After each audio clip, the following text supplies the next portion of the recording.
గూర్చి చెప్పిన దేవుడే, దేవుని గూర్చి చెప్పిన దేవుడే. తన కొరకు ఆనాడు చెప్పాడు యేసే గదా, తన కొరకు ప్రతిరోజు చెప్పాలి నీవే గదా. తన కొరకు నువ్వు చెబితే దైవానివే, తన గూర్చి నువ్వు చెబితే దైవానివే. నీ కొరకు చూశాడు ఆ దేవుడే. మమ్మను మిక్కిలిగా ప్రేమించిన మా కన్న తండ్రి, ఉన్నతమైన మీ నామానికి స్తుతి చెల్లిస్తున్నాం. తొలిసారి ఈ నాగేపూర్ ప్రాంతానికి నన్ను నడిపించి మీ పిల్లల మధ్య మీ పక్షంగా మాట్లాడే అవకాశం నాకు ఇచ్చారు. చేరువచ్చిన ప్రతి బిడ్డ హృదయమును తెరవండి, మీ జీవవాక్యంతో నింపండి. వాక్యమందు ఫలించి ఈ భూమి మీద ఉన్నంత వరకు మీ ఇష్టాన్ని నెరవేర్చి ఈ లోకాన్ని విడిస్తే మీరున్న మహాలోకానికి అర్హత పొందే భాగ్యం, ధన్యత మాలో ప్రతి ఒక్కరికి అనుగ్రహించమని యేసుక్రీస్తు వారి శ్రేష్టమైన నామమున ఈ ప్రార్థన సమర్పిస్తున్నాము తండ్రి, ఆమెన్. క్రీస్తునందు చేరి వచ్చిన ప్రియులైన వారందరికీ ప్రభునామాన శుభములు తెలియజేస్తున్నాను. ప్రియులరా, ఒక అసత్యాన్ని అంగీకరించడము అంటే, ఒక అబద్ధ బోధన అంగీకరించడం అంటే మరి ఎక్స్పైర్ అయిపోయిన మందును వేసుకోవడంతో సమానం. డేట్ అయిపోయి ఎక్స్పైర్ అయిపోతాయి కదా మందులు. ఒక ట్యాబ్లెట్ కావచ్చు, ఏదైనా మెడిసిన్ కావచ్చు, ఎక్స్పైరీ డేట్ అయిపోయింది అంటే అది విషంతో సమానం. చూడ్డానికి ట్యాబ్లెట్గానే ఉంటుంది, కానీ అది వేసుకుంటే ప్రాణాపాయం, ప్రాణాలకే ప్రమాదం. ఒకవేళ ఎక్స్పైర్ అయిపోయిన విషంగా మారిపోయిన మందు వేసుకున్నా పర్వాలేదేమో, పోయేది ప్రాణమే. కానీ మార్చబడిన ఒక తప్పుడు బోధన అంగీకరిస్తే ఆత్మ నిత్యము పాతాళంలో ఉంటుంది, అగ్నిజ్వాలల్లో ఉంటుంది. గనుక ఏదో లోకంలో నుంచి బాప్తిజమం పొందేసి చర్చికి వెళ్ళడం ముఖ్యం అనుకుంటున్నారు అందరూ. ముఖ్యమే, కానీ చర్చికి వెళితే సరిపోదు, సత్యము అంగీకరించాలి, సత్య ప్రకారం నడవాలి, వాక్యము ప్రకారం నడవాలి. గనుక అనేక సంఘాల్లో సత్యం లేదు. ఉన్న మీరేం చేయాలి? ఇప్పుడు బాధ్యత ఉంది, మీ మీద ఎక్కువ బాధ్యత ఉంది. ఏంటా బాధ్యత? దేవుడు పెట్టిన బాధ్యత అంటే ఎఫెసీ పత్రిక 1వ అధ్యాయము 11వ వచనం చూడండి.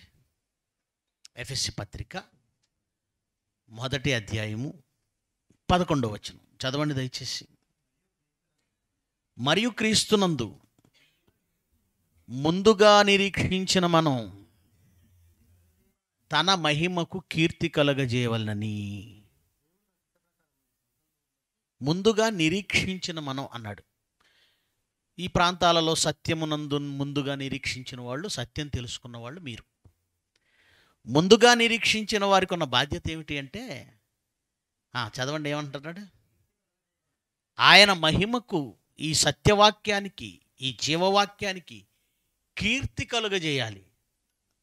మీరే దానిని విస్తరింపజేయాలి, మీరే అనేక ప్రాంతాలకు ప్రకటించాలి. గతంలో కూడా మీరు ఎన్నో కార్యక్రమాలు చేసి ఉండొచ్చు. ఈ ప్రాంతాల పరిస్థితులు మీకు తెలుసు. సాతాను కాపురం ఉన్న స్థలం ఇది, సాతాను సింహాసనం ఉన్న స్థలం ఇది. మత ఛాందసత్వం, బైబిల్పై వ్యతిరేకత, క్రీస్తుపై వ్యతిరేకత, క్రైస్తవ్యంపై వ్యతిరేకత. అలాంటి ప్రాంతంలో ఉన్న మీరు కొద్దిగా ఉన్నారు. కొద్దిగా ఉన్న మీరు ఐక్యతతో ఉండడం చాలా అవసరం, యుక్తిగా ఉండడం చాలా అవసరం, కలిసికట్టుగా ముందుకు సాగాలి. ఈ భూమి మీద ఎక్కడున్నా మనం ఎవరు అంటే క్రైస్తవులం. ఎక్కడ పని చేసినా పని మనది. ఐక్యతతో మనం ఉండాలి ప్రతి విషయంలో కూడా. గనుక ఇలాంటి పరిస్థితులలో ముందుగా నిరీక్షించిన మనము తన మహిమకి ఏం చేయాలంటున్నాడు? కీర్తి కలుగజేయవలెనని. దేవుడు తన చిత్త ప్రకారమైన సంకల్పమును బట్టి మనలను ముందుగా నిర్ణయించాడు. మీరే ఎందుకు మారారు? ఈ ప్రాంతాల్లో మీరే ఎందుకు సత్యానికి వచ్చారు? సత్యం దగ్గర రావడం అంటే ఎంత కష్టమో తెలుసా? అంత సులువు కాదు. లోకంలో ఎందరో దేవుళ్ళు ఉన్నారు. ఆ దేవుళ్ళందరినీ దాటుకొని సత్యదేవుని దగ్గరికి, నిజమైన దేవుడి దగ్గరికి రావడం అంత సులువేం కాదండి. చాలామంది రాలేదు, మీరు వచ్చేసారు. ఎలా వచ్చారు? మీ గొప్పతనం ఏం లేదు, దేవుడు తీసుకొచ్చాడు. ఇక్కడికి వచ్చిన తర్వాత బోధలు కొన్ని వందల వేల రకాల బోధలు ఉన్నాయి. ఈ బోధలలో నుంచి సత్యమైన బోధ దగ్గరికి మీరు వచ్చారంటే అది కూడా మీ గొప్పతనం కాదు. మీరేమైనా పరిశోధించారండి? ఎప్పుడైనా నిజమైన దేవుడు ఏంటని నేను ఒక 10 సంవత్సరాలు పరిశోధిస్తే అప్పుడు దొరికాడండి దేవుడు అని మీలో ఎవరు చెప్పగలరు? చెప్తారా? మీరు పరిశోధించకుండానే సత్యదేవుడి దగ్గరికి వచ్చారు. అంటే వేల కోట్లు ముక్కోటి దేవతలు అంటే 30 కోట్ల దేవతలు ఏదో చెప్తారు. అంత మధ్య నుంచి మీరు నిజమైన దేవుణ్ణి నిజంగా మీరు కష్టపడి తెలుసుకున్నారా? దేవుడు తీసుకొచ్చాడా? దేవుడు తీసుకొచ్చాడు. ఇక్కడికి వచ్చిన తర్వాత వేల తప్పుడు బోధలు ఉన్నాయి. ఈ వేల తప్పుడు బోధల్లో నుంచి సత్యమైన బోధ దగ్గరికి మీరు కష్టపడి వచ్చారా? ఏది సత్యమో అని మీరు పరిశోధించి కష్టపడి వచ్చారా? దేవుడు తీసుకొచ్చాడా? అంటే దేవుడికి ఏదో విషయంలో మీపై నమ్మకం ఏర్పడింది, నమ్మకం కలిగింది. ఆయన నమ్మాడు కనుకనే ముందుగా మిమ్మల్ని తీసుకొచ్చాడు. మీరేం చేయాలి? విని వెళ్ళిపోవాలా?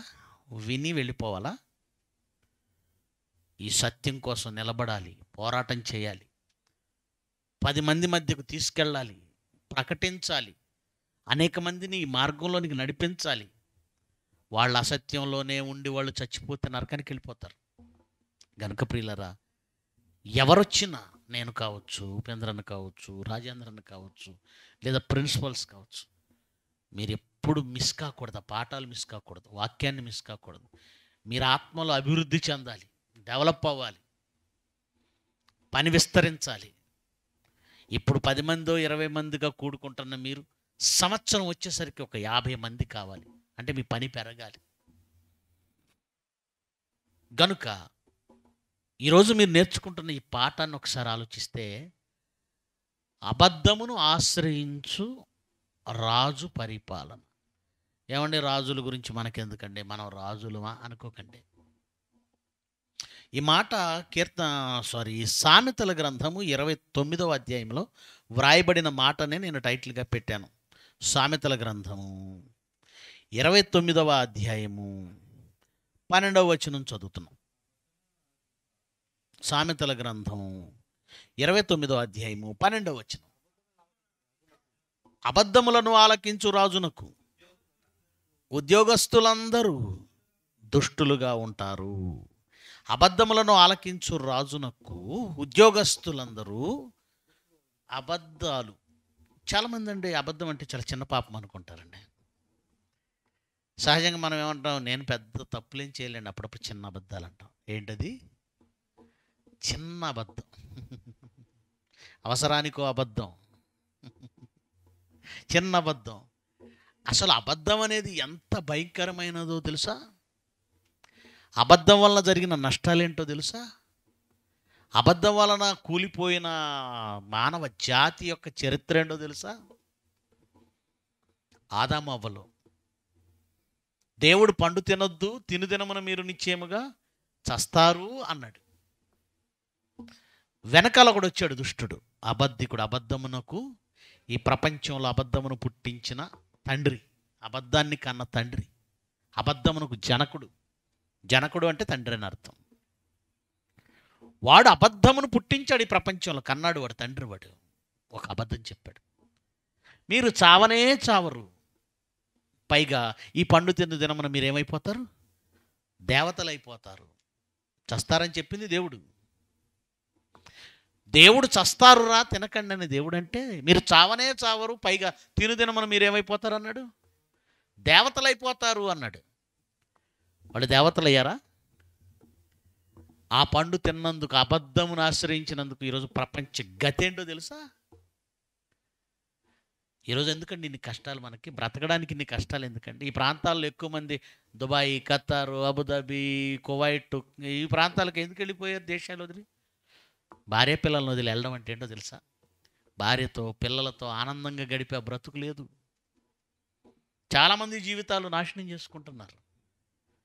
ఇక్కడ నుంచి భార్య పిల్లలను వదిలి అక్కడ దారి తప్పుతున్న వాళ్ళు ఎందరో. అటు పురుషులు ఉన్నారు, స్త్రీలు ఉన్నారు. వాళ్ళ జీవితాలేంటి? కువైట్లో మేము ఇలా ఉన్నామని కొన్ని కొన్ని వీడియోలు ఈ మధ్యకాలంలో వస్తున్నాయండి. వాళ్ళు దారి తప్పిన బ్రతుకులు అవన్నీ. భార్య పిల్లల్ని ఇండియాలో వదిలేసి అక్కడ దారి తప్పుతున్న జీవితాలు ఎన్ని? భర్తని పిల్లల్ని వదిలేసి దారి తప్పుతున్న స్త్రీలు ఎంతమంది? వాళ్ళ జీవితాలేంటి? రాలేరుకి అక్కడ నుంచి, ఎందుకంటే అది అలవాటు పడిపోయారు ఆ జీవితాలు. జీవితాలని, సంసారాలను కూల్చుకున్నారు. దేని కొరకు అంటే బతకడం కొరకు. ఎందుకు బ్రతకడానికి కష్టపడాలి? ఎందుకు దేశాలు దాటి వెళ్ళాలి? ఎందుకు ఈ ఉన్న ఊరిని, కన్న ఊరిని, పుట్టిన ఊరిని వదిలేసి వెళ్ళిపోవాలి? ఒకటే కారణం, పట్టెడన్నం కోసం, కడుపు నింపుకోవడం కోసం, అవసరాల కోసం. ఈ బాధలు ఎందుకు వచ్చాయి ఈ లోకానికి? ఒక ఆయన బట్టలు ఉతుకుతున్నాడట. ఏమండి, ఈ చాకలి వారు రజకులు అంటారు, బట్టలు ఉతుకుతారు కదండి. ఒక ఆయన బట్టలు ఉతుకుతూ ఆ బండకేసి, ఆ దుప్పటినో లేదంటే ఆ చీరను దేన్నో కొడుతున్నాడు. బండకేసి కొట్టిన ప్రతిసారి ఆదామా ఆదామా అని కొడుతున్నాడట. ఏంటి ఆదామని కొడుతున్నావు దాన్ని అని అడిగితే పక్కోళ్ళు అడిగారట, ఏమయ్యా ఏంటి ఆదామా అని కొడుతున్నావు అంటే, నాకు ఈ బ్రతుకు ఇలాంటి నా బ్రతుకు ఇలా తగలబడిందంటే ఆ రోజు ఆదాము తప్పు చేయటాన్ని బట్టే. ఈరోజు పని చేసుకొని కష్టపడాల్సిన పరిస్థితి ఎందుకు వచ్చింది? ఆదాము. అంటే లోకమంతా కష్టపడి పరుగులు తీసి తిండి కోసం ఎన్ని అవస్థలండి. కోటి విద్యలు దేని కొరకట? కూటి కొరకు. కూటి కొరకు ఇన్ని కోటి విద్యలు కష్టపడుతున్నాడంటే దానికి కారణం ఏంటో చెప్పనా? ఒక అబద్ధం. మీరు చావనే చావరు, ఈ పండు తిని దినమున మీరు నిశ్చయముగా ఖచ్చితంగా మీరు దేవతలు అయిపోతారంది. చస్తారన్నది దేవుడు. దేవతలు అయిపోతారని ఒక అబద్ధం చెప్పింది. అబద్ధాన్ని విన్నందుకు ఈ లోకానికి ఏ గతి పట్టిందో చూడండి. మరొక అబద్ధం, ఇశ్రాయేలీలు అందరండి కనాన్ దేశం వెళ్ళాలి. కనాన్ దేశం వెళ్లే ముందు దేవుడు ఏమన్నాడంటే, నాయన ఇశ్రాయేల్ 12 గోత్రాల్లో నుంచి ఒక్కొక్క గోత్రం నుంచి ఒక్కొక్కడిని 12 మందిని ముందు దేశానికి కనాన్ దేశానికి పంపించి, ఆ దేశం ఎలా ఉందో ఒకసారి చూసి రమ్మనని పంపించాడు. వెళ్ళారు. ఒక్కొక్క గోత్రం నుంచి ఒక్కొక్కడు చొప్పున 12 గోత్రాలకు ఎంతమంది వెళతారు? వెళ్ళారు, చూశారు. వాళ్ళల్లో యెహోషువ కానీ కాలేబు కానీ మంచిగా చెప్పారు. ఆ దేశం చాలా మంచిది, ఆ దేశం చాలా బాగుంది, ఆ దేశపు జనులను మనం ఓడించగలం, మన శక్తి సరిపోతుంది. ఇదిగో అక్కడ మంచి మంచి ద్రాక్ష పండ్లు ఉన్నాయి, చూడు. ఒక గెల ఒక కావడికి కట్టి మోసుకొని వచ్చారు. వాళ్ళు ఇద్దరు మోసారు. ఆ దేశ పండ్లు, ఆ దేశపు అంజూరపు పండ్లు అన్నీ తీసుకొచ్చి చూపించారు. కానీ వాళ్ళల్లో 10 మంది మాత్రం యాంటీగా మాట్లాడారండి. అలా వెళ్ళిన వాళ్ళలో మిగతా వాళ్ళు ఏం చేశారంటే, అమ్మో ఆ దేశానికి మనం వెళ్ళలేము, ఆ దేశంలో ఉన్న వాళ్ళంతా భారీ కాయం, పెద్ద పెద్ద ఆకారాలు వాళ్ళవి, మనం చాలా చిన్నోళ్ళం, వాళ్ళ ముందు మనం ఓడిపోవడం ఖాయం, వాళ్ళు మనల్ని చంపడం ఖాయం, మన భార్యలను వాళ్ళు చెరపట్టుకొని తీసుకెళ్ళిపోతారు, పిల్లల్ని తీసుకొని వెళ్ళిపోతారు, మనల్ని చంపేస్తారని ఇశ్రాయేలీల్లో ఒక అబద్ధాన్ని పుట్టించారండి. అంతే. దేవుడు ఇశ్రాయేలీల పక్షాన నుండి ఆ దేశాన్ని వాళ్ళకి ఇస్తానన్న ఆ మాటను కూడా వాళ్ళు వదిలేశారు. ఎవరో చెప్పిన ఒక అబద్ధాన్ని బట్టి. దేవుడు శక్తిమంతుడు కదా, మనుషులే పాటి వాళ్ళు. దేవుడు తలుచుకుంటే వాళ్ళెంత, వాళ్ళ జీవితాలు ఎంత, ఆయన ఇస్తాడనే నమ్మకం పోయింది వాళ్ళకి. అబద్ధాన్ని నమ్మారు. అంతే, మేమంతా వెనక్కి వెళ్ళిపోతాం. మోషే మీద తిరుగుబాటు చేశారు, ఏడుస్తున్నారు, మేము వెళ్ళిపోతాం. దేవుడికి చాలా కోపం వచ్చిందండి. ఎవడెవడైతే వెళ్ళిపోతానన్నాడో వాళ్ళు అన్నట్టుగానే కనాను దేశానికి వాళ్ళు ఎవరు రారు, ఈ అరణ్యంలో రాలిపోతారు అన్నాడు. చచ్చిపోయారండి మొత్తం, ఎవ్వడు వెళ్ళలేదు. ఇద్దరు ఐగుప్తు దేశం నుంచి బయలుదేరిన వాళ్ళల్లో 2 మాత్రమే కనాను దేశం ప్రవేశించారు, యెహోషువ వీళ్ళిద్దరే. మరి మిగతా వాళ్ళు దేవుడు రాల్చేశాడు. కొన్ని లక్షల మంది చచ్చారు. దానికి కారణం ఏంటో తెలుసా? ఒక అబద్ధం అంత ప్రమాదకరమైందా? చాలా ప్రమాదకరమైంది. అబద్ధాల వలన రాజ్యాలు కూలిపోయాయి, అబద్ధాల వలన మానవ జాతి సర్వనాశనమైంది, అబద్ధాల వలన లక్షల మంది చచ్చిపోయారు. అబద్ధము వలన 2 జాతులు. యేసుక్రీస్తు చనిపోయి తిరిగి లేచినప్పుడు భూకంపం జరగడం, దేవదూతలు దిగడం, సమాధి దగ్గరికి రావడం, సమాధి రాయిని పొర్లించడం, ఆ సమాధిలో ఉండి యేసుక్రీస్తు లేచి వెళ్ళిపోవడం, ఇవన్నీ కాపలా వాళ్ళు చూశారండి. చూసి భయంతో పట్టణంలోకి పరిగెత్తుకుని వచ్చారు. అక్కడున్న పరిచయులకి, ఆ శాస్త్రులకి, ఆ అధికారులకి అందరికీ జరిగిందంతా చెప్పారు. ఆయన లేచాడు అని అంటే ఎక్కడ దేశం అంతా మారిపోతుందో అని ఆ దుర్మార్గులు ఏం చేశారంటే చాలా డబ్బు చేతికి ఇచ్చే సైనికులకి, మీరు సైలెంట్గా ఉండండి, మీరు చూసింది ఏది నిజాలేవి బయటికి చెప్పకండి, మీరు ఈ డబ్బు తీసుకోండి, ఒక మాట చెప్పండి. ఏం చెప్పాలి? మేము నిద్రపోతున్నప్పుడు ఆయన శిష్యులు వచ్చి ఆయన్ని ఎత్తుకుపోయారని చెప్పండి. ఆ అబద్ధాన్ని ఇప్పటి వరకు 2 జాతులు నమ్ముతున్నాయండి. ఏంటా 2 జాతులు? ఒకరు యూదులు, ఇస్లాం వాళ్ళు. ప్రపంచవ్యాప్తంగా 2 జాతులు క్రీస్తును నమ్మకుండా పోయాయి. అంటే ఎక్కడికి పోతాయి? క్రీస్తును నమ్మకపోతే ఎక్కడికి వెళ్ళిపోతాయి? నరకానికి వెళ్తాయి. ఎంతమంది నరకానికి వెళ్ళడానికి కారణం ఏంటండి చెప్పండి? ఒక అబద్ధం. చిన్నది కాదు అబద్ధం. అలాంటి అబద్ధాన్ని ఒక రాజు ఆశ్రయిస్తే ఎలా ఉంటుంది? రాజుల గురించి మనకెందుకండి అంటావా? మనమెవరు మరి? 1 పేతురు 2వ అధ్యాయము 9వ వచనం మనమెవరో చూడండి. 1 పేతురు 2వ అధ్యాయము 9వ వచనం. అయితే మీరు చీకటిలో నుండి, మీరంతా, అలాగే సేవకులుగా మేము కూడా, మనమంతా చీకటిలో నుండి ఆశ్చర్యకరమైన తన వెలుగులోనికి మిమ్మును పిలిచిన వాని గుణాతిశయములను ప్రచురము చేయు నిమిత్తము ఏర్పరచబడిన వంశము, రాజులైన యాజక సమూహము, పరిశుద్ధ జనము, దేవుని సొత్తైన ప్రజలై ఉన్నారు. మనమంతా దేవుని సొత్తైన ప్రజలు, రాజులైన యాజక సమూహం. మనం రాజులమా? అవునండి, మనం రాజులమే. మనకి సింహాసనం ఉందా? ఉంది. మనము జనములను ఏలుతున్నామా? ఏలుతున్నాం. మనము తీర్పు తీర్చుతున్నామా? తీర్పు తీర్చుతున్నాం.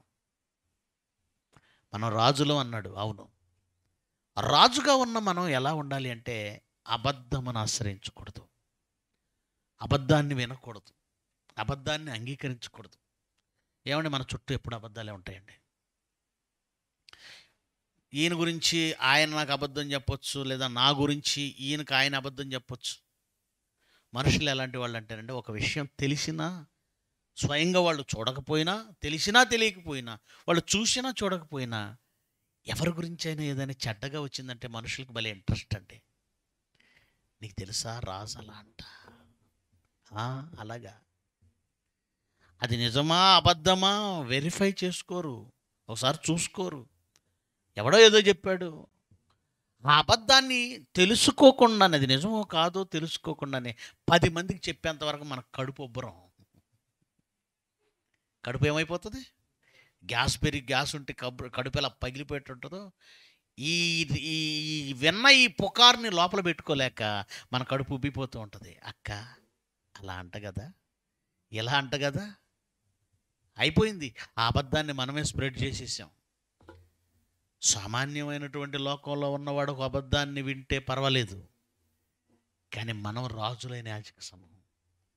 ఒక రాజు అబద్ధాన్ని ఆశ్రయిస్తే మొట్టమొదటి జరిగిన నష్టం ఏంటో తెలుసా అండి? అతని దృష్టి కట్ట తన దగ్గర ఉన్న ఉద్యోగస్తులందరూ ఎలా కనపడతారట?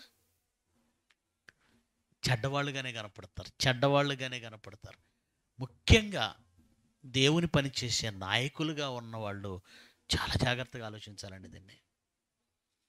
ఎందుకంటే మనం చేసే పని, మనతో పాటు మనకు సహకారులుగా చాలామంది ఉండాలి.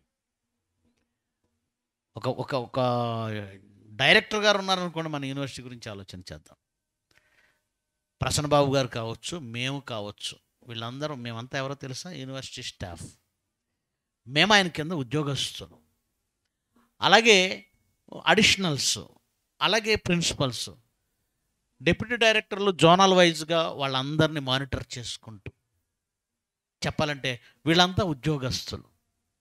మా ద్వారా యూనివర్సిటీకి కనెక్ట్ అయిన ఉద్యోగస్తులు. మా అండర్లో పని చేయవలసిన వాళ్ళు అడిషనల్స్, అలాగే ప్రిన్సిపల్స్.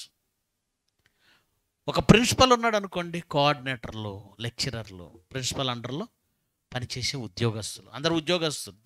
దేవుని పనిలో ఉద్యోగస్తులు. ఉద్యోగస్తుడు అంటే పనివాడు, ఉద్యోగం చేసేవాడు, కొలువు చేసేవాడు. కొలువు చేసేవాడు. ఒక ప్రిన్సిపల్ అయినా, లేదా ఒక డిప్యూటీ డైరెక్టర్ అయినా, ఒక అడిషనల్ అయినా, లేదా ఒక జాయింట్ డైరెక్టర్ అయినా, లేదా డైరెక్టర్ అయినా, దేవుని పనిలో వీళ్ళు అధికారులుగా ఉంటే వాళ్ళ కింద ఉన్నటువంటి ఉద్యోగస్తులు క్రింది అధికారులు. ఒక ప్రిన్సిపల్ స్థానంలో ఉన్నవాడు తన క్రింద కోఆర్డినేటర్స్, లెక్చరర్స్. అబద్ధములను ఆశ్రయించేవాడుగా, అంటే అబద్ధాన్ని నమ్మేవాడుగా ఉంటే మిగతా వాళ్ళందరూ, తన కింద ఉన్న వాళ్ళందరూ ఎలా కనపడుతుంటారు? అందరు చెడ్డోళ్ళు. కానీ ఎందుకంటే ఎవడో చెప్పిన మాట వింటున్నావు కదా నువ్వు, అందుకని నీకు ఎలా కనపడుతుంటారు? వాళ్ళు చెడ్డోళ్ళుగానే కనపడుతుంటారు, చెడ్డవాళ్ళగానే. ఎందుకు? వాళ్ళు చెడ్డోళ్ళని కాదు, నువ్వు అబద్ధాన్ని వింటున్నావు. వాళ్ళేం చెడ్డోళ్ళు కాదు. అబద్ధాన్ని వింటే అలాగే ఉంటుందా? ఖచ్చితంగా. దానివల్ల ఎంత నష్టం జరుగుతుందో ఒక ఎగ్జాంపుల్ చెప్తానండి నేను. ఒక ఎగ్జాంపుల్. మరి 2వ దినవృత్తాంతాల గ్రంథం 10వ అధ్యాయం, 2వ దినవృత్తాంతాల గ్రంథం 10వ అధ్యాయము మొదటి వచనం నుంచి చదువుదాం. 2వ దినవృత్తాంతాల గ్రంథం 10వ అధ్యాయం మొదటి వచనం నుంచి. రెహబామునకు పట్టాభిషేకం చేయుటకై ఇశ్రాయేలీలందరూ షెకెమునకు వెళ్ళగా రెహబాము షెకెమునకు పోయాడు. ఏమండి? రాజు అయిన సొలొమోను సమక్షమున నుండి పారిపోయి ఐగుప్తులో వాసము చేయుచున్న నెబాతు కుమారుడైన యరొబాము అది విని ఐగుప్తు నుండి తిరిగి రాగా జనులు అతన్ని పిలిపించిరి. సొలొమోను వరకు. ఏమండి, మీలో బైబిల్ చదువుతున్న వాళ్ళు ఎంతమంది ఉన్నారు నాకు తెలియదు. ఎంతమంది అండి బైబిల్ ఒకసారి చదివేసాం అన్నవాళ్ళు చేయొద్దండి. 1 2 3 4 నలుగురు ఉన్నారు. Very good. బైబిల్ చదవాలి. బైబిల్ చదవకపోతేనే ఏం తెలియదు. బైబిల్ ఓపెన్ యూనివర్సిటీలో పాఠాలన్నీ కూడా చాలా నాలెడ్జ్తో కూడుకున్నవి, జ్ఞానంతో కూడుకున్నవి. ఏదో పై మాటలు, ఒక వచనాన్ని తీసుకొని పై మాటలు చెబుతూ దేవుడు గొప్పవాడు, నిన్ను ఆశీర్వదిస్తాడు, నీకు అవి ఇస్తాడు, ఇవి ఇస్తాడు, గంట ప్రసంగం చాలామంది చేస్తారు. ఒక వాక్యం తీసుకుంటారు అంతే. దాంతో గంట మధ్యలో పాటలు ఉంటాయి, మధ్యలో జోకులు ఉంటాయి, మధ్యలో పిట్ట కథలు ఉంటాయి, మధ్యలో ఏవో స్థుతులు ఉంటాయి. ఒక గంట ప్రసంగం చేయడానికి బయట పాస్టర్లు ఎవరు కష్టపడరండి. ఒక వాక్యం తీసుకోవడం, దాని నోటికి వచ్చింది గంట సేపు చెప్పడం. కానీ బైబిల్ ఓపెన్ యూనివర్సిటీ అలా కాదు, ఫుల్ ఆఫ్ నాలెడ్జ్. బైబిల్ నుంచి మహాజ్ఞానాన్ని, చరిత్రని, జరిగిన సంఘటనల్ని ఇవన్నీ తీసి చెప్తున్నప్పుడు మీరు ఒకసారైనా వాటిని చదవకపోతే మీకు అవన్నీ కొత్తగా ఉండి ఏదో కన్ఫ్యూజ్ అయిపోతూ ఉంటారు. ఇప్పుడు నేను రెహబాము అని అనుకో, ఆయన ఎవరు? ఈ రెహబాము ఎవరో తెలియకపోతే నేను చెప్పినప్పుడల్లా మీకు అంత బ్లాంక్గా ఉంటుంది, ఏం అర్థం కాదు. యరొబాము అంటే ఆయన ఎవరు? ఎప్పుడు చదవలేదు అనుకోండి, అంత బ్లాంక్గా ఉంటుంది, ఏం అర్థం కాదు. నేను చెప్తున్నా ఎక్కదు. కనుక ఇంత జ్ఞానం మీకు రావాలంటే మేము చెప్పటమే కాదు, మీరు చదవటం కూడా అవసరం. మీరు బైబిల్ చదవకపోతే మేము చెప్పేది అర్థం కాదు. మీరు ఖచ్చితంగా బైబిల్ చదవండి. బైబిల్ చాలా బాగా అర్థమవుతుంది. అర్థం కాదని మీరు అనుకుంటున్నారేమో, చాలా బాగా అర్థమవుతుంది. ముందు చదవండి. అర్థం కావడానికే కదా దేవుడు రాయించాడు. అర్థమైన వాళ్ళందరూ ఏదో పైన ఆకాశం నుంచి ఊడిపడలేదు. వాళ్ళు మనుషులే, మనం మనుషులే. కాకపోతే వాళ్ళు కష్టపడ్డారు, అంటే ఎక్కువ చదివారు. చదువుతుంటే అర్థమవుతుంది, దేవుడు ఇచ్చాడు. మనం చదవలేదు, అంతే తేడా. మేమేదో పెద్ద పెద్ద డిగ్రీలు ఉన్నాయని బైబిల్ అర్థం అవ్వలేదు. మీలాగే మేము చదివాము, మీరు చదివితే అర్థమవుతుంది. కనుక ఈ రెహబాము ఎవరు అని అంటే సొలొమోను యొక్క కుమారుడు. రెహబాము ఎవరు? సొలొమోను కుమారుడు. మీ అందరికీ తెలుసు, ఇశ్రాయేలీయులు మొట్టమొదట రాజుగా సౌలు ఉన్నాడు. సౌలు తర్వాత ఇశ్రాయేలీయులకు రాజుగా దావీదు ఉన్నాడు. దావీదు తర్వాత ఇశ్రాయేలీయులకు రాజుగా సొలొమోను ఉన్నాడు. సొలొమోను తర్వాత పట్టాభిషేకం ఎవరు జరుగుతుంది? సొలొమోను కుమారుడైన రెహబాముకి. అలా వాళ్ళు ఆ ప్రాంతానికి షెకెముకు వెళ్ళారట. అప్పుడు రాజైన సొలొమోను సమక్షం నుంచి ఒకడు పారిపోయాడట, నెబాతు కుమారుడైన యరొబాము. వాడు ఐగుప్తు నుంచి తిరిగి ఇక్కడికి వచ్చాడు, షెకెముకు వచ్చాడు, ప్రజల దగ్గరికి వచ్చాడు. యరొబామును ఇశ్రాయేలు వారందరూ కూడి వచ్చి రెహబాము దగ్గర ఒక ఒక విన్నపం చేసుకుంటున్నారండి. రెహబాము దగ్గర వాటర్ రెహబాము దగ్గర ఒక ఒక మనవి చేసుకుంటున్నారు. ఏంటా మనవి? చదవండి, చదవండి. ఉమ్, ఉమ్. సొలొమోను కఠినమైన కాడిని వాళ్ళ మీద పెట్టాడు, భారాన్ని వాళ్ళ మీద పెట్టాడు. నీ తండ్రి మా కాడిని బరువు చేసెను, నీ తండ్రి నియమించిన కఠినమైన దాస్యమును, అతడు మా మీద ఉంచిన బరువైన కాడిని నీవిప్పుడు చులకన చేసిన ఎడల మేము నిన్ను సేవింతుమని రెహబాముతో మనవి చేయగా, అయ్యా మీ తండ్రి మా మీద చాలా భారాలు పెట్టాడు, మాకు పన్నులు ఎక్కువ వేశాడు, మాకు కష్టం ఎక్కువ పెట్టాడు, దాస్యం పెట్టాడు. నువ్వేం చేస్తావంటే కొంచెం మాకు ఈ కష్టాన్ని తగ్గించు, నువ్వు గనక ఈ పని చేస్తే జీవితాంతం నీ పాదాల దగ్గర బ్రతుకుతాం అన్నారండి వాళ్ళు. మంచి మాటే కదా, ఆ మాట అన్నారు. అప్పుడు ఏం జరిగిందో చూడండి. అతడు 5వ వచనం, అతడు మీరు 3 రోజులు తాళి, అంటే 3 రోజులు వెయిట్ చేయండి, ఆగి మరల నా యొద్దకు రండి అని చెప్పాను గనుక జనులు వెళ్ళిపోయారు. అప్పుడు రాజు అయిన రెహబాము తన తండ్రి అయిన సొలొమోను సజీవి అయి ఉండగా అతని సమక్షమున నిలిచిన పెద్దలను పిలిపించి, సొలొమోను బ్రతికున్నప్పుడు సొలొమోను దగ్గర కొంతమంది పెద్దలు ఉంటారు. పెద్దలంటే వీళ్ళెవరు? ఆలోచన చెప్పేవాళ్ళు. పరిపాలన జరగాలంటే, పరిపాలన చేయాలంటే రాజుగారికి సలహాలు ఇచ్చే జ్ఞానులు కూడా కావాలి. ఇప్పుడు ప్రభుత్వ సలహాదారు అని ఉంటారు, గమనించారు మీరు ఎప్పుడైనా? ముఖ్యమంత్రి రేవంత్ రెడ్డి పక్కన ప్రభుత్వ సలహాదారులు ఉంటారా, ఉండరా? ఎవరు మీ ప్రభుత్వ సలహాదారు తెలంగాణకి?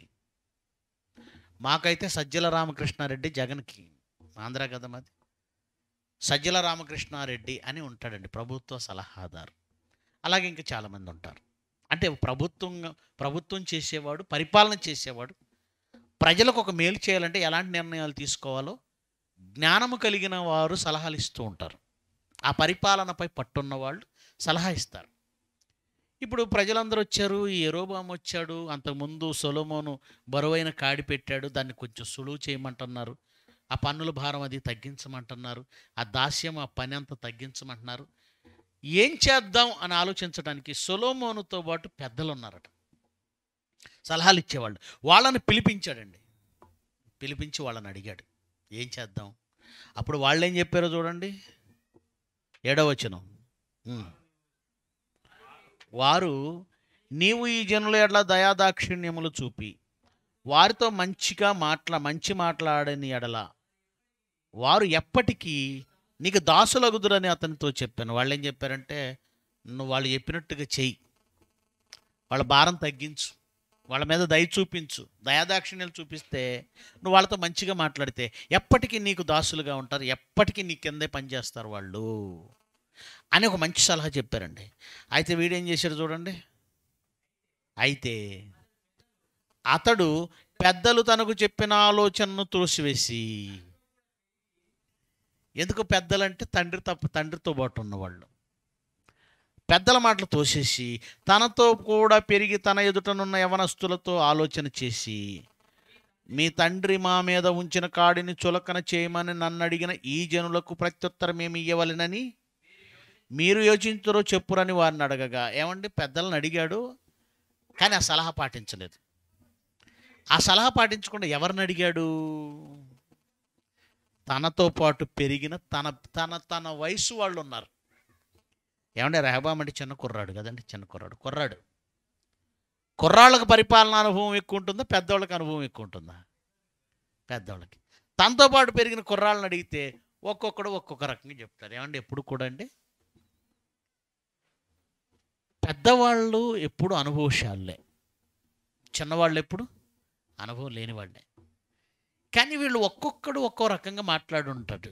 పెద్దల మాటలు పక్కన పెట్టాడంటే ఏం మాట్లాడతారు? జనరల్గా ఏం మాట్లాడతారు?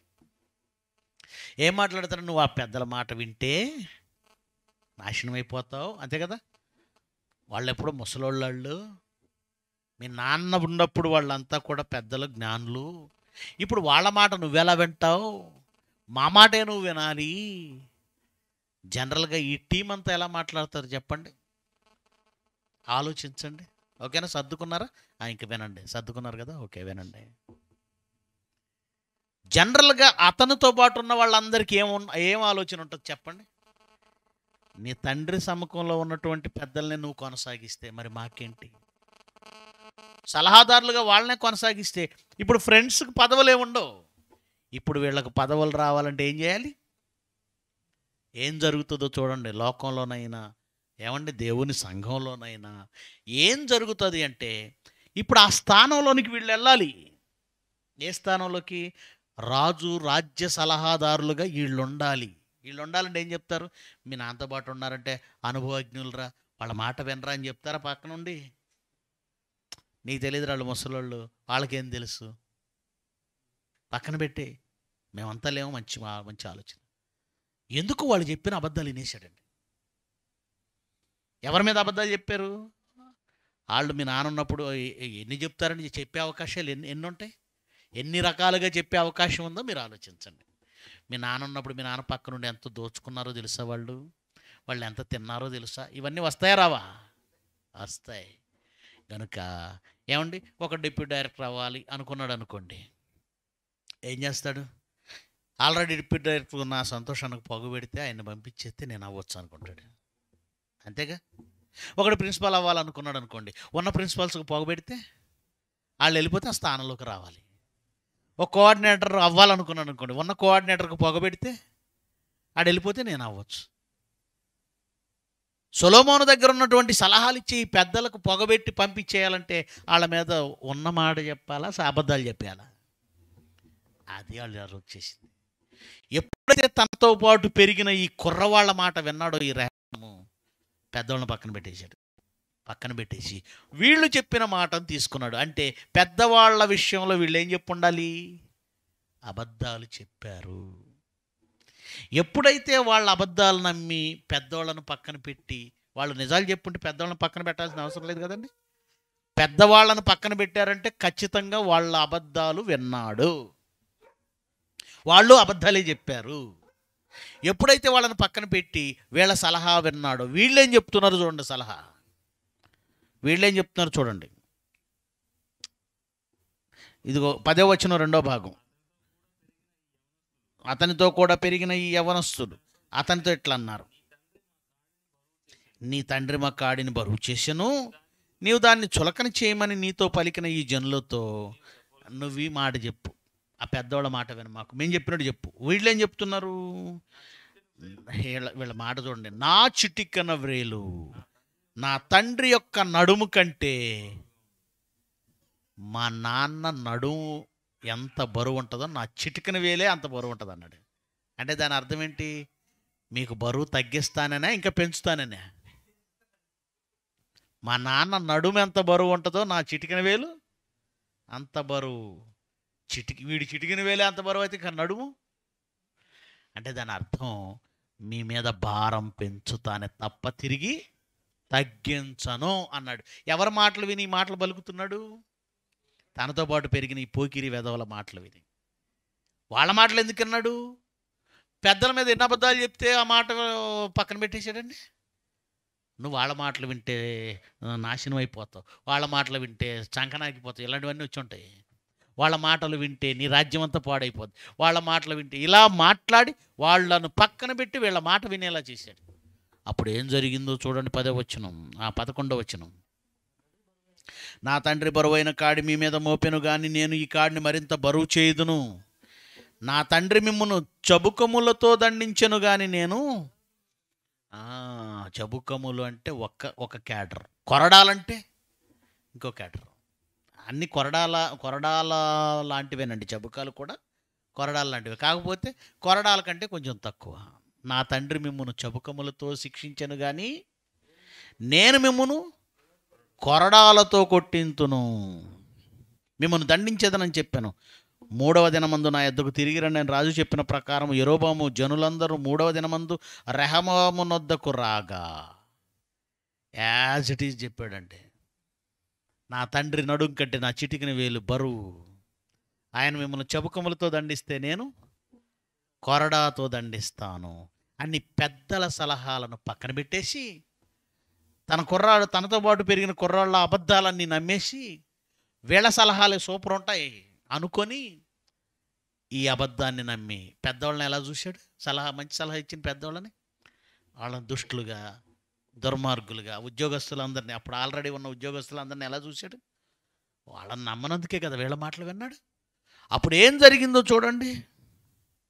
15వ వచనం. యెహోవా షిలోనీయుడైన అహీయా ద్వారా నెబాతు కుమారుడైన యెరోబాముతో సెలవిచ్చిన తన మాటను స్థిరపరచునట్లు దేవుని నిర్ణయ ప్రకారము జనులు చేసిన మనవి రాజు ఆలకించకపోయెను. 16. రాజు తాము చేసిన మనవి అంగీకరింపకపోవుట చూచి జనులు ఈ మనవి అంగీకరించలేదు. రాజు ఎప్పుడైతే తమ మనవి అంగీకరించలేదు అని అనుకున్నారో జనులు ఏమంటున్నారు? దావీదులో మాకు భాగమేది? యెషై కుమారుని యందు మాకు స్వాస్థ్యము లేదు. ఇశ్రాయేలు వారలారా మీ ఇళ్ళకు పొండిక. దావీదు సంతతి వారిని నువ్వే చూచుకోమని రాజునకు ప్రత్యుత్తరం ఇచ్చి ఇశ్రాయేలు వారందరూ ఎవరి గుడారమునకు వారు వెళ్ళిపోయిరి. ఆ తర్వాత ఏం జరిగిందో తెలుసా? యోధా వారిని మీరు చూసుకోండి అని ఇశ్రాయేలు వారందరూ తిరగబడి యెరోబామును రాజుని చేసుకొని ఇశ్రాయేలు 10 గోత్రాల వారు సెపరేట్గా రాజ్యం అయిపోయారు. ఇప్పుడు ఈ రెహబాము రాజుకి ఎన్ని గోత్రాలు వచ్చాయి? 2 గోత్రాలు ఏలుకుంటున్నాడు. 2 గోత్రాలు ఏలుకొని 10 గోత్రాలను వదులుకోవాల్సిన కర్మ ఎందుకు పట్టింది? అబద్ధాన్ని ఆశ్రయించినందుకు.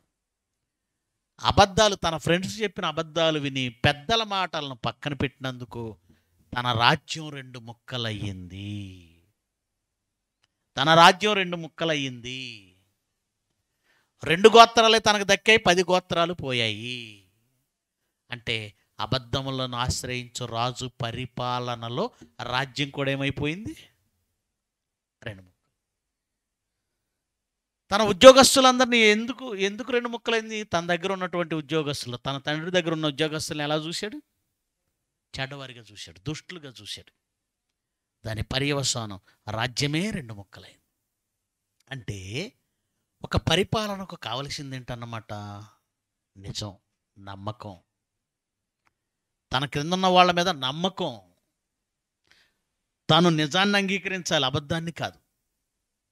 ఒక సంఘం ఉందంటే ఎందుకు తిరుగుబాట్లు, ఎందుకు మొక్కలు అవ్వటాలు, ఎందుకు గొడవలు ఎందుకు వస్తాయి చెప్పండి? అబద్ధం. ముఖ్యంగా తన కింద ఉన్న వాళ్ళని నాయకుడు నమ్ముతున్నాడు అంటేనే వాళ్ళు నమ్మకంగా ఉంటారండి. గుర్తుపెట్టుకోండి, నాయకత్వం ఎలా ఉండాలంటే మన క్రింద ఉన్న వాళ్ళని మనం నమ్మాలి. కింద ఉన్న వాళ్ళని దుష్టులుగా చూడడం మొదలు పెడితే వీడు దొంగ, వాడు దొంగ, వీడు దొంగ, వాడు దొంగ అని అందరిని దొంగలంటే నువ్వేనా మంచివాడు? మరి మనం ఎలాంటి వాళ్ళం అంటే మనం తప్ప ప్రపంచంలో అందరూ చెడ్డోళ్ళే అంటాం మనం. నిజమేనండి. కొంతమందిని మాట్లాడుతుంటే ఆడు వేస్ట్ అండి, ఈడు వేస్ట్ అండి, వీడు వెదవండి, వాడు వెదవండి, ఏమే వేస్ట్ అండి, ఆ సహోదరి అంటే నువ్వేనా బెస్ట్? అయితే ప్రపంచంలో నువ్వే బెస్ట్ అనమాట. అయితే ఇలాంటి మైండ్ ఉన్నవాడు ఎవడు నాయకుడు కాలేడు. తన కింద ఉన్న వాళ్ళని అందరిని దొంగలుగా చూసేవాడెవడు నాయకుడు కాలేడు. నువ్వు ఒక అబద్ధాన్ని ఆశ్రయించావు. అబద్ధమును ఆశ్రయించు రాజు పరిపాలన ఎలా ఉంటుందంటే ఇదిగో 2 ముక్కలయ్యి 2 గోత్రాలను ఏలుకోవాల్సిన పరిస్థితి వచ్చింది. 2 ముక్కలయ్యి మన పని కూడా విభజించబడుతుంది అంటే కారణం ఏంటంటే లోపం మనదే. మనలోనే లోపం ఉంటుంది. మనం అందరినీ దొంగలుగా చూస్తే ఇంకెక్కడ ఉంటుంది పని? అందరినీ దుర్మార్గులుగా చూస్తే ఇంకెక్కడ ఉంటుంది పని? వాళ్ళ గురించి ఒక సమాచారం వచ్చిందా, అది నిజమని అనుకోవద్దు. నువ్వు దాన్ని నిజం అనుకోవద్దు. సమాచారం అనేది ఎప్పుడు కూడా నువ్వు రుజువు చూసుకోవాలి. నువ్వు బేరీజ్ వేసుకో, దాన్ని నిజమా కాదో చూసుకో. ఒకవేళ నిజమే అనుకోండి, పలానా ఆయన తప్పు చేశాడు అనుకోండి, అప్పుడు నువ్వేం చేయాలి? వాళ్ళని దుర్మార్గులుగా దుష్టులుగా చూడడం కాదు. గలతీ పత్రిక 6వ అధ్యాయం 1వ వచనం చూడండి. ఎవరైనా ఒకవేళ నిజంగా తప్పు చేశారనుకోండి, అప్పుడు మనం ఏం చేయాలి? గలతీ పత్రిక 6వ అధ్యాయము 1వ వచనం నుంచి, సహోదరులారా, ఒకడు ఏ తప్పిదములోనైనను చిక్కుకొనిన ఎడల ఆత్మ సంబంధులైన మీలో ప్రతివాడు తానును శోధింపబడుదునేమో అని తన విషయమై తన విషయమై చూచుకొనుచు సాత్వికమైన మనసుతో అట్టివాణిని మంచి దారికి తీసుకొని రావాలెను. సాత్వికమైన మనసుతో అట్టివాణిని మంచి దారికి తీసుకురావాలి. అంటే ఎవడైనా ఒకవేళ తప్పు చేస్తే వాడిని దూషించటం కాదు, అవమానంగా మాట్లాడడం కాదు, లేదా 10 మంది మధ్య అతను నేరస్తుడని 10 మందికి చెప్పేయడం కాదు. తప్పు చేయని వాళ్ళు ఎవరు? తప్పు చేయని వాళ్ళు ఎవరు? తప్పు మాట్లాడిన వాళ్ళు ఎవరు? లోపం లేని వాళ్ళు ఎవరు? నిజంగానే మనం ఒక మనిషిలో లోపం కనపడగానే అందరికీ చెప్పేయాలని చూస్తూ ఉంటాం. అలా ఒకవేళ యేసుప్రభు అనుకుంటే మనకు రక్షణ ఉంటుందండి? మనం చెడ్డవాళ్ళమే, మనం ఎన్నో తప్పులు చేశాం. యేసుక్రీస్తు క్షమించాడా? మన పాపాలను ఎండగట్టేశాడా? వ్యభిచారమందు పట్టబడిన స్త్రీ వస్తే అందరూ రాళ్ళు తీసుకొని కొట్టేయడానికి సిద్ధపడిపోయి యేసుప్రభుని అడిగారు, ఈయనేం చెప్తాడని. ఏమని? నువ్వేం చెప్తావు? మోషే ధర్మశాస్త్రం ప్రకారం వ్యభిచారమందు పట్టబడిన వారిని రాళ్లతో కొట్టి చంపమని ధర్మశాస్త్రం చెప్పింది, నువ్వేం చెప్తావో చెప్పన్నాడు. అప్పుడు ఆయన ఏమన్నాడు? వంగి నేల మీద ఏదో రాస్తున్నాడు. వీళ్ళు పట్టు వదలకు అడుగుతున్నారట. అప్పుడు తలెత్తి చూసి, మీలో ఏ పాపం చేయని వాడు ఎవడున్నాడో వాడు మొదట రాయి వేయండి అన్నాడు. అక్కడ ఆయన ఉద్దేశం మీలో పాపం లేని వాళ్ళు అందరూ పాపం లేని వాళ్ళై ఉండాలని కాదు. మీలో ఒక్కడు పాపం లేని వాడై ఉన్న నాకు సరిపోతుంది అన్నాడు. ఒక్కడు పాపం లేకుండా ఉన్నా చాలు. మీలో పాపము లేని వాడెవడో వాడు మొదట రాయి వేయండి, తర్వాత పాపం ఉన్నవాళ్ళు కూడా వేయొచ్చు. అంటే మొదటి రాయి వేయడానికి ఒకడు కూడా లేడా? మొదటి రాయి మాత్రం పాపం లేనివాడిది పడాలన్నాడు. మొదటి రాయి వేయడానికి ఒక్కడు కూడా లేడా? ఎవడేస్తాడు? నాలో పాపం ఉంది, నాలో పాపం ఉంది, అందరికీ భయం పట్టుకుంది. లేదు, నాలో పాపం లేదని ఎవడైనా సాహసించి వేశాడా? ఆడి బతుకును బయట పెట్టగల కెపాసిటీ ఈయన దగ్గర ఉంది. అంతేనండి, ఆ రాయి అక్కడ వదిలేసి వెళ్ళిపోయారు. ఇప్పుడు యేసు ప్రభు ఏ పాపం చేయలేదు, మరి మొదటి రాయి వేసే అవకాశం ఆయనకు ఉందా లేదా? ఆయన అమ్మ నువ్వు అక్కడ తప్పు చేసావు, ఎక్కడ తప్పు చేసావు నాకు తెలుసు అని ఏమన్నా డిస్కషన్ చేశాడా? అది కూడా చేయలేదు. అమ్మ ఇంక పాపం చేయొద్దు, ఒకటే మాట. అమ్మ అని పిలవటంలోనే సంస్కారం. తప్పు చేసిన ఆడదాన్ని అమ్మ అనేంత సంస్కారం లోకానికి ఉందండి? ఉందా? ఆయన అమ్మ అని పిలిచినప్పుడే ఆయన సంస్కారం. అంటే తప్పు చేసిన వాళ్ళని అన్న అని పిలవటం, తప్పు చేసిన వాళ్ళని అక్క అని పిలవటం, తప్పు చేసిన వాళ్ళని అమ్మని పిలవడం, ఇది నేర్చుకున్నవాడే రియల్ కింగ్, రాజు అవుతాడు. నువ్వు ఉత్తమమైన నాయకుడు ఎప్పుడవుతావు? ఆడ తప్పుకు దొరికాడని ఆడుకుందాం అనుకున్నావు అనుకో, నువ్వు అసలు నాయకుడివే కాదు. తప్పు చేసిన వాడిని కూడా క్షమించి హక్కున చేర్చుకోగలిగిన వాడు నెంబర్ 1 నాయకుడు అవుతాడు. తప్పు చేసిన వాడిని చేర్చుకోవడం అటు ఉంచితే, ఏదో ఒక అబద్ధం వచ్చింది, ఆ అబద్ధాన్ని పట్టుకొని దూరం పెట్టడం మొదలు పెట్టావనుకో, శాశ్వతంగా దూరం అయిపోతారు, శాశ్వతంగా దూరం అవుతారు.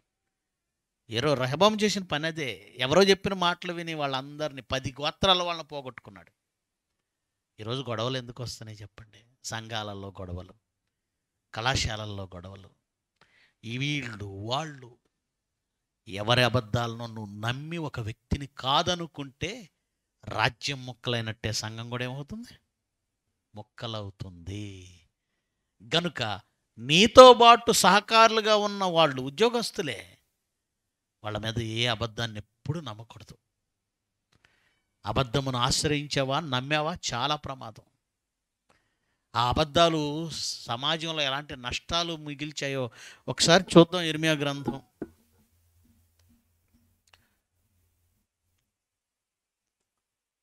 దయచేసి మీ బైబిల్ తెరిచి ఇర్మియా గ్రంథం 28వ అధ్యాయము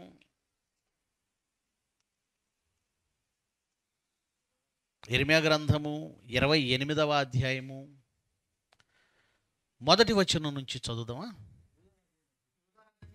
యోధారాజైన సిద్కియా ఏలుబడి ఆరంభమున 4వ సంవత్సరం 5వ నెలలో గిబియోను వాడును ప్రవక్తయకు అజ్జూర్ కుమారుడైన హనన్యా యాజకుల ఎదుట ప్రజలందరి ఎదుట యెహోవా మందిరంలో నాతో ఇలాగా నేను ఏమన్నాడు?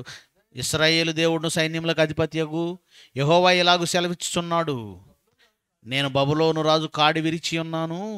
2 సంవత్సరాలుగా బబులోను రాజు నెబుకద్నెజరు ఈ స్థలంలో నుండి బబులోనుకు తీసుకొని పోయిన యెహోవా మందిరపు ఉపకరణములన్నింటినీ ఇచ్చటికి మరలా తెప్పించేదాను.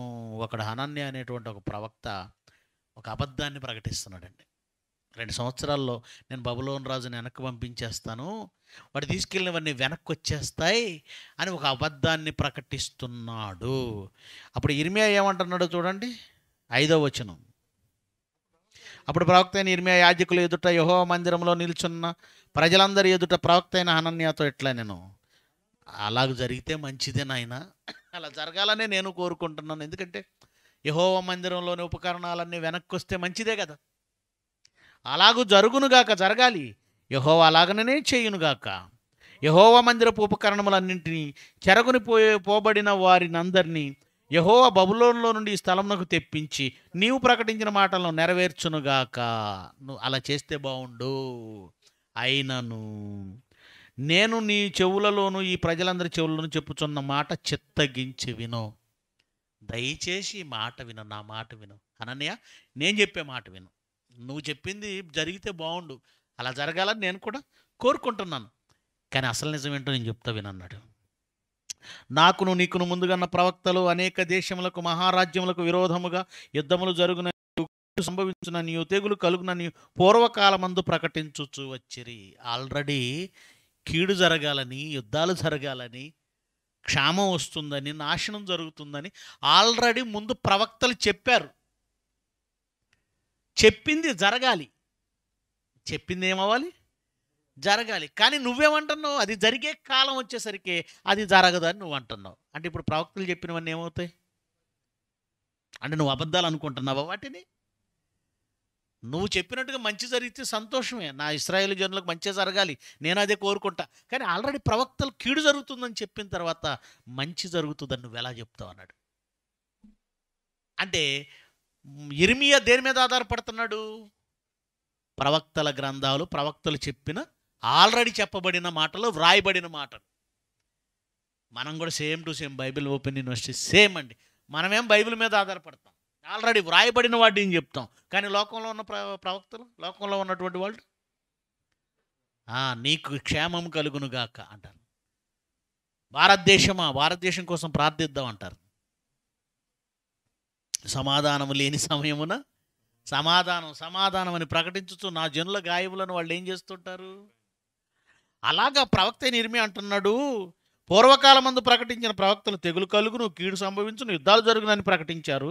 అయితే క్షేమం కలుగునని ప్రకటించు ప్రవక్త ఉన్నాడే, అతని మాట నెరవేరిన యెడల యెహోవా నిజముగా అతన్ని పంపినని ఒప్పుకొనదగునని ప్రవక్త అయిన ఇర్మియా చెప్పగా, మెడ మీద కాడి ఒకటి పెట్టుకొని వెళ్ళాడండి. నువ్వు చెప్పింది జరిగితే నిన్ను దేవుడు పంపాడని అప్పుడు ఒప్పుకుంటాంలే అన్నాడు. అప్పుడు హనన్య ఏం చేశాడు చూడండి, 10వ వచనం. ప్రవక్త అయిన హనన్య ప్రవక్త అయిన ఇర్మియా మెడ మీద నుండి ఆ కాడిని తీసి దాన్ని విరిచి ప్రజలందరి ఎదుట ఎట్లా, నేను యెహోవా ఇలాగ సెలవిస్తున్నాడు, 2 సంవత్సరములలోగా నేను బబులోను రాజు అయిన నెబుకద్నెజరు కాడిని సర్వజనుల మెడ మీద నుండి తొలగించి దాన్ని విరిచేసేదను. చెప్పిన మాట వింటలేదు వాడు. తర్వాత జరిగింది ఏంటో తెలుసు కదా, 70 ఏళ్ళు బబులోను చెరలో ఉన్నారు వాళ్ళు. వీడేం చెప్తున్నాడు, 2 సంవత్సరాల్లో బబులోను చెర నుంచి మిమ్మల్ని దేవుడు విడిపిస్తానని చెప్తున్నాడు అన్నాడు. కానీ వాస్తవ చరిత్ర ఏంటంటే 70 ఏళ్ల పైన, 70 ఏళ్ళు బబులోను చెరలో ఉన్నారు. తర్వాత ఏమైనా వెనక్కి వచ్చారా అంటే లేదు, మాదీయ పారసీకుల చెరలోకి వెళ్ళారు. తర్వాత ఏమైనా వెనక్కి వచ్చారా? లేదు, గ్రీకుల చెరలోకి వెళ్ళారు. తర్వాత ఏమైనా వచ్చారా? లేదు, రోమియోల చెరలోకి వెళ్ళారు. టోటల్గా వాళ్ళు సుమారుగా 700-800 సంవత్సరాలు చెరలోనే ఉన్నారు. ఆ తర్వాత అడ్రస్ లేరు. ఎవరు చెప్పిన మాట నెరవేరింది? ఇర్మియా మాట నెరవేరిందా? హనన్య మాట నెరవేరిందా? అందుకే ఇర్మియా ఏమంటున్నాడో చూడండి. తర్వాత దేవుడు ఏం రాయించాడో చూడండి, 12వ వచనం. ప్రవక్త అయిన హనన్య ప్రవక్త అయిన ఇర్మియా మెడ మీదనున్న కాడిని విరిచిన తర్వాత యెహోవా వాక్కు ఇర్మియాకు ప్రత్యక్షమై ఇలాగ సెలవిచ్చాను, నీవు పోయి హనన్యతో ఇట్లనుము, యెహోవా ఎలాగ సెలవిచ్చుచున్నాడు, కొయ్యకాడిని విరిచితివే. కొయ్యకాడు అయ్యేసరికి విరిచేశాడు హనన్య. కొయ్యకాడిని విరిచితివే, దానికి ప్రతిగా ఇనుప కాడిని చేయించవలెను. ఇశ్రాయేలు దేవుడును సైన్యములకు అధిపత్యకు యెహోవా ఇలాగ సెలవిస్తున్నాడు, ఈ జనులందరూ బబులోను రాజు అయిన నెబుకద్నెజరుకు దాసులు కావాలని వారి మెడ మీద ఇనుప కాడి ఉంచితిని గనుక వారు అతనికి దాసులగుదురు. జంతువులను కూడా నేను అతనికి అప్పగించి ఉన్నాను. అంతటా ప్రవక్త అయిన హనన్యతో ఇట్లా, నేను హనన్యా విను, యెహోవా నిన్ను పంపలేదు, ఈ ప్రజలను అబద్ధమును ఆశ్రయింపజేయుచున్నావు. ఈ ప్రవక్త వెళ్ళి ప్రజలకు అబద్ధాలు చెప్పి అబద్ధాలు నమ్ముకునేలా చేస్తున్నాడట. అబద్ధాలు నమ్మేసుకొని, ఏమంటే ఒకడు బాగా చదవాలి, కష్టపడి చదివితేనే పరీక్ష పాస్ అవుతాడు. టీచర్ ఏం చేయాలి, వాడు పరీక్ష వాడు ఫ్రీ పైన్లో ఇవి రాస్తాడు, లేదంటే ముందు ఎగ్జామ్స్ రాస్తాడు కదా, ఆ రిజల్ట్ చూసి, నాన్న నువ్వు మ్యాథ్స్లో వీక్గా ఉన్నావురా, నువ్వు ఇంగ్లీష్లో వీక్గా ఉన్నావురా, ఇది బాగా చదివితేనే ఫైనల్లో పాస్ అవుతావు అని చెప్పాలి. వాడు తప్పు రాసినా కానీ రైట్ కొట్టేసి, ఏం పర్లేదు నువ్వే స్టేట్ ఫస్ట్ వస్తావు ఫైనల్ అన్నాడు అనుకోండి, టీచర్ చెప్పింది కదా అని వీడు ఆ అబద్ధాన్ని వినేసి చదవకుండా ఉన్నాడు అనుకోండి, ఏమవుతాడు? ఆ రోజు ప్రవక్తలు కూడా, హనన్య లాంటి ప్రవక్తలు, ఏం పర్లేదు బబులోను రాజు 2 సంవత్సరాల్లో వెళ్ళిపోతాడు, ఆ చెరపట్టుకుపోయిన వాళ్ళందరినీ వెనక్కి పంపిస్తాడు, మన ఉపకరణాలన్నీ వచ్చేస్తాయి, మన బతుకులు బాగుంటాయి. ఎప్పుడైనండి చెడు చెబితే మనిషికి నచ్చదండి. చెడు జరగబోతుందని చెప్తే నచ్చడం. నువ్వు బాగుంటావని చెప్తే అది అబద్ధమైనా వెళ్ళిపోతాం మనం. అది నువ్వు బాగుంటావు అన్నావు అనుకోండి, అబద్ధమైనా వెళ్ళిపోతాం. అదే చేస్తున్నారు అబద్ధ ప్రవక్తలు. ఈరోజు బైబిల్ ఓపెన్ యూనివర్సిటీలో వందలు వేలు ప్రజలు ఉంటారండి. ఎక్కడ చూసినా ఒక 50 మంది, 100 మంది, మహా అయితే 200 మంది.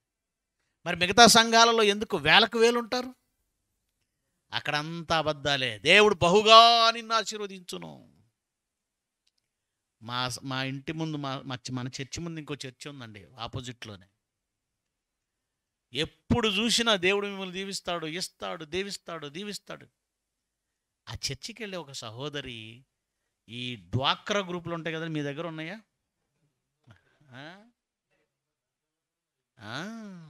ఎక్కడైనా ఉంటారు అఫ్కోర్స్. డ్వాక్రా గ్రూపుల్లో ఉన్నటువంటి ఒక ఆమె 1,50,000 కట్టాలి. ఎందుకు? నెల నుంచి కట్టాల్సింది ఎప్పుడు నుంచో ఆపేసింది. ఇప్పుడు కట్టవలసి వస్తే ఊరు వదిలేసి అక్కడికి వెళ్ళిపోయారు. నేను అడుగుతాను, 24 గంటలు ఆ సంఘంలోకి వచ్చి ఆయన బోధలు వింటూ, ఆయన పరిచర్య చేస్తూ, వాళ్ళ బట్టలు ఉతుకుతూ, ఏమంటే చర్చ్ అంతా ఊడుస్తూ ఉంటారండి. ఇన్ని సంవత్సరాల నుంచి దేవుడు దీవిస్తాడు. పాప డోక్రా కట్టడానికి కూడా డబ్బులు లేవు వాళ్ళ దగ్గర. వాళ్ళని ఎందుకు దీవించలేదు అంటే అది చెబుతున్నది ఏంటి? జనం అందరూ ఆయన దగ్గర ఉండాలంటే అబద్ధాలు చెప్తూ ఉండాలి. ఆ అబద్ధాలు విని జనాలు ఏం చేయాలి? డబ్బులు ఇవ్వాలి. అబద్ధాలు. ఈరోజు సంఘాలు అబద్ధాలను ఆశ్రయింపజేసి సంఘాలను కట్టుకుంటున్నారు. ఆ రోజు హనన్య లాంటి ప్రవక్తలు అబద్ధాలు చెప్పి ప్రజలను మోసం చేశారు. కానీ ఇర్మియా అంటున్నాడు, నీవు ఈ ప్రజలను అబద్ధమును ఆశ్రయింపజేయుచున్నావు కాగా యెహోవా ఈ మాట సెలవిస్తున్నాడు, భూమి మీద నుండి నేను నిన్ను కొట్టివేయుచున్నాను.